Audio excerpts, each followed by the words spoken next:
ಭೀಮ ಎಷ್ಟೋ ಜನ ಕುಬೇರನ ಆಳುಗಳನ್ನೆಲ್ಲ ಸಂಹಾರ ಮಾಡಿಬಿಡ್ತಾನೆ. ಜೊತೆಗೆ ಕುಬೇರನ ಆಳಾಗಿದ್ದಂತಹ ಈ ತೋಟವನ್ನು ನೋಡ್ಕೊಳ್ಳೋದಕ್ಕೆ ಒಬ್ಬನನ್ನು ನೇಮಕ ಮಾಡಿದ್ನಲ್ಲ ಮಣಿಮಂತ, ಅವನನ್ನು ಕೂಡ ಸಂಹಾರ ಮಾಡಿಬಿಡ್ತಾನೆ ಭೀಮ. ಈ ವಾರ್ತೆಯನ್ನು ಕೇಳಿದ ತಕ್ಷಣ ಕುಬೇರ ತಾನು ತನ್ನ ಯಕ್ಷಲೋಕದಿಂದ ಓಡಿ ಬಂದುಬಿಡ್ತಾನೆ. ಬಂದಿದ್ದ ತಕ್ಷಣ ಭೀಮನನ್ನು ನೋಡ್ತಾನೆ. ಪಾಂಡವರ ಮೇಲೆ ಒಂದು ವಿಶೇಷವಾದ ಗೌರವ ಇರುತ್ತೆ ಕುಬೇರನಿಗೆ. ಅವನು ಗರ್ಜನೆ ಮಾಡಿ ಈ ರೀತಿ ಒಂದು ಹೂವಿಗೋಸ್ಕರ ಸಂಹಾರ ಮಾಡಿಬಿಟ್ನಲ್ಲ ಭೀಮ. ಅದು ಹೇಗೋ ಭೀಮನನ್ನು ಸಮಾಧಾನಪಡಿಸಿ ಕುಬೇರ, ನಮಗೂ ನಿಮಗೂ ಯುದ್ಧ ಬೇಡ, ನೋಡಿ ನಾವೆಲ್ಲ ಯುದ್ಧ ಮಾಡಬೇಕಾಗಿರೋರು ಯಾರ ವಿರುದ್ಧ? ರಾಕ್ಷಸರ ವಿರುದ್ಧ.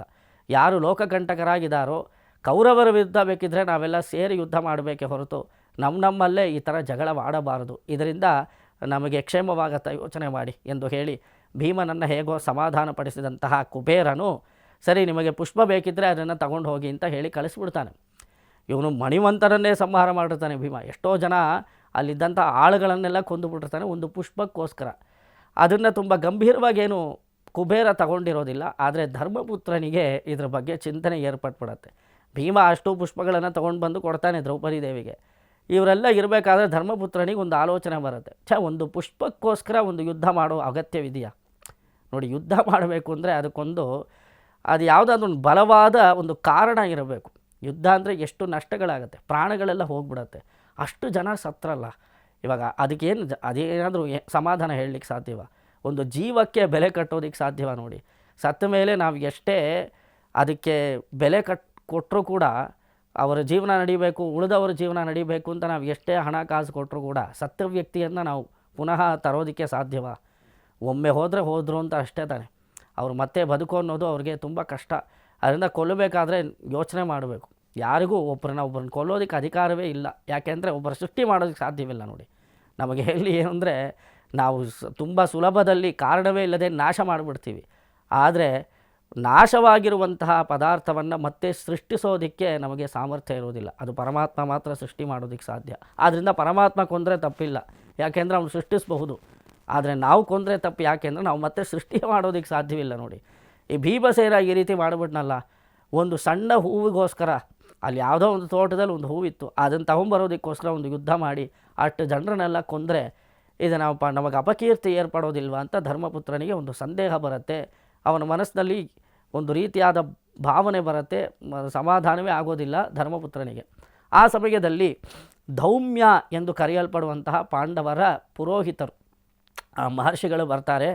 ಧರ್ಮಪುತ್ರನನ್ನು ಕೇಳ್ತಾರೆ, ಏಕೆ ದುಃಖಿಸುತ್ತಿದ್ದೀಯೆ ಅಂತ ಕೇಳಿದಾಗ ಧರ್ಮಪುತ್ರ ಹೇಳ್ತಾನೆ, ಈ ರೀತಿ ಪಕ್ಕದಲ್ಲಿ ಕುಬೇರನಿಗೆ ಸಂಬಂಧಿಸಿದ ಒಂದು ತೋಟ ಇದೆ, ಆ ತೋಟದಿಂದ ಹೂ ಬಂತು, ದ್ರೌಪದಿ ದೇವಿ ಅದನ್ನು ಬೇಕು ಅಂತ ಕೇಳಿದ್ರು, ಭೀಮ ಹೋದ, ಹೂ ತಗೊಂಡು ಬರಬೇಕಾದ್ರೆ ಅಲ್ಲಿರೋರನ್ನೆಲ್ಲ ತಡೆದರು. ಅವ್ರ ಜೊತೆ ಯುದ್ಧ ಮಾಡಿ ಎಷ್ಟೋ ಜನರನ್ನ ಸಂಹಾರ ಮಾಡಿ ಭೀಮಸೇನ ಕುಬೇರ ಬಂದು ಸಮಾಧಾನ ಪಡಿಸೋವರೆಗೂ ಯುದ್ಧ ನಡೆದು ಈ ಪುಷ್ಪಗಳನ್ನು ತಂದಿದ್ದಾನೆ.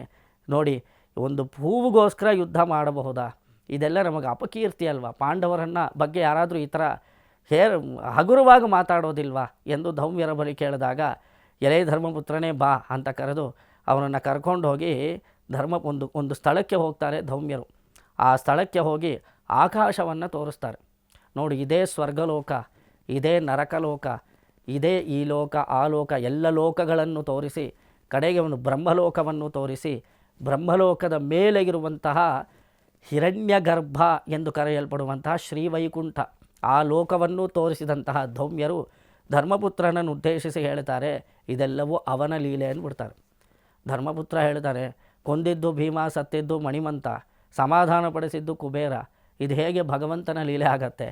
ನಾವು ಕೊಂದುಬಿಟ್ಟು ಅವನ ಲೀಲೆ ಅಂತ ಹೇಳೋದಕ್ಕೆ ಸಾಧ್ಯವ? ಅದೇ ನನಗೆ ಗೊತ್ತಿಲ್ಲ, ಇವಾಗ ನಾನು ಹೇಳ್ತೀನಿ ನೋಡು ಅಂತ ಧೌಮ್ಯರ ಹೇಳ್ತಾರೆ. ನೋಡು, ಈ ಮಣಿಮಂತ ಎಂದು ಕರೆಯಲ್ಪಡುವಂತಹ ಆ ವ್ಯಕ್ತಿ ಅವನೇನು ಮಾಡಿದ್ದ ಅಂದರೆ, ಒಮ್ಮೆ ಅಗಸ್ತ್ಯರ ವಿಷಯದಲ್ಲಿ ಅಪಚಾರ ಮಾಡಿಬಿಟ್ಟಿದ್ದ. ಅಗಸ್ತ್ಯರು ಎಲ್ಲೋ ಒಂದು ಕಡೆ ಹೋಗಬೇಕಾದ್ರೆ ಋಷಿಗಳನ್ನು ನೋಡಿ ಗೇಲಿ ಮಾಡಿಬಿಟ್ಟಿದ್ದ. ಆಗ ಅಗಸ್ತ್ಯರು ಶಪಿಸಿದ್ರು, ನೀನು ಭೀಮನಿಂದ ಮರಣ ಹೊಂದುವವನಾಗು ಎಂದು ಶಾಪ ಕೊಟ್ಟಿದ್ದರು.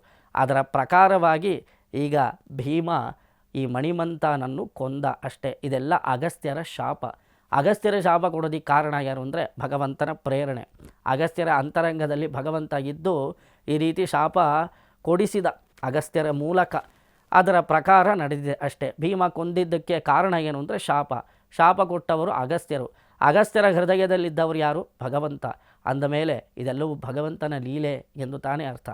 ಸರಿ, ಯಾಕೆ ಭಗವಂತ ಈ ಥರ ಕೊಲ್ಲಿಸಬೇಕು ಅಂತ ಕೇಳಿದ್ರೆ, ಭಾಗವತರ ವಿಷಯದಲ್ಲಿ ಯಾರು ಅಪಚಾರ ಮಾಡ್ತಾರೋ ಅವರಿಗೆ ಕ್ಷಮೆಯೇ ಇಲ್ಲ ಎಂಬ ಸಂದೇಶವನ್ನು ಲೋಕಕ್ಕೆ ತೋರಿಸೋದಕ್ಕೋಸ್ಕರ ಭಗವಂತ ಮಾಡಿದಂತಹ ಲೀಲೆ ಇದು ಎಂದು ಧೌಮ್ಯರು ಹೇಳ್ತಾರೆ. ನೋಡಿ, ನಾವು ಭಗವಂತನ ವಿಷಯದಲ್ಲಿ ಅಪಚಾರ ಮಾಡಬಹುದು, ಅವನು ಕ್ಷಮಿಸ್ಬಿಡ್ತಾನೆ. ಆದರೆ ಭಗವದ್ಭಕ್ತರ ವಿಷಯದಲ್ಲಿ ಅಪಚಾರ ಮಾಡಿಬಿಟ್ರೆ ಅದಕ್ಕೆ ಕ್ಷಮೆಯೇ ಇರೋದಿಲ್ಲ, ದಂಡನೆಯನ್ನು ಅನುಭವಿಸಲೇಬೇಕು. ಅಗಸ್ತ್ಯರ ವಿಷಯದಲ್ಲಿ ಈ ಮಣಿಮಂತ ಎಂದು ಕರೆಯಲ್ಪಡುವಂತಹ ವ್ಯಕ್ತಿ ಅಪಚಾರ ಮಾಡಿದ್ರಿಂದ ಅಗಸ್ತ್ಯರು ಶಪಿಸಿದರು. ಶಾಪ ಭಗವಂತನೇ ಕೊಟ್ಟಿದ್ದು, ಅಂತರಂಗದಲ್ಲಿದ್ದು. ಆ ಶಾಪದ ಪ್ರಕಾರ ಭೀಮನಿಂದಲೇ ಅವನಿಗೆ ಮೃತ್ಯು ಎಂಬುದು ಏರ್ಪಟ್ಟಿತು. ಆದ್ದರಿಂದ ಭೀಮ ಕೊಂದಿದ್ದಕ್ಕೂ ಅವನು ಸತ್ತಿದ್ದಕ್ಕೂ ಈಗ ನೀನು ವ್ಯಥೆ ಪಡೋದಕ್ಕೂ ಎಲ್ಲದಕ್ಕೂ ಭಗವಂತನೇ ಕಾರಣ.